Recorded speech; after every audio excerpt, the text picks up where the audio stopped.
सुप्रभात मंडळी. आज मे महिन्यातला दुसरा रविवार म्हणजे मदर्स डे. त्यानिमित्ताने संकर्षण कऱ्हाडे याची एक पोस्ट मी वाचून दाखवते.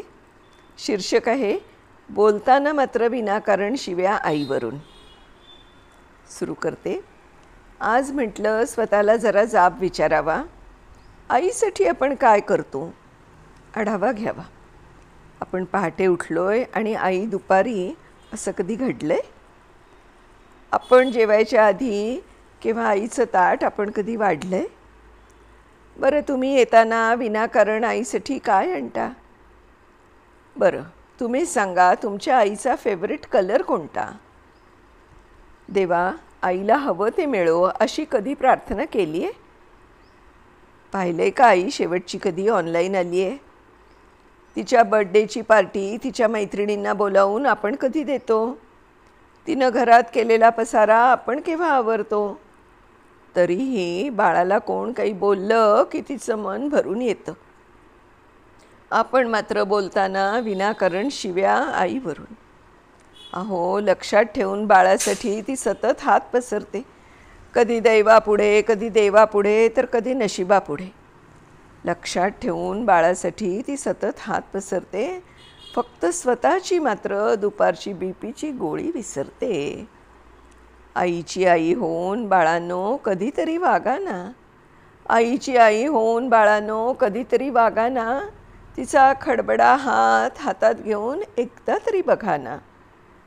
कितीही कर्तृत्व गाजवा, तुम्ही झेप कमी पडते.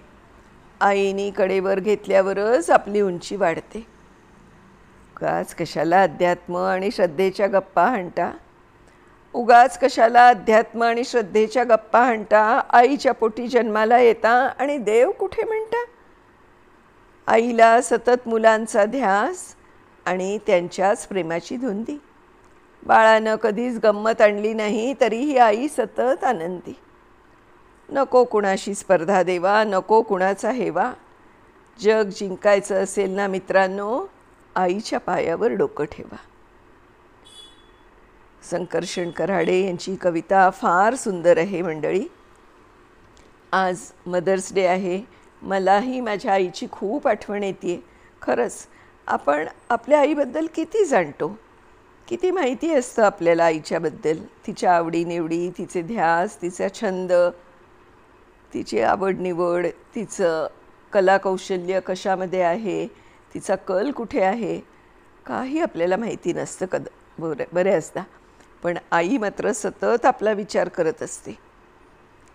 तर आजच्या या मदर्स डे निमित्त माझ्या आईला आणि जगातल्या सर्व आयांना मनापासून नमस्कार.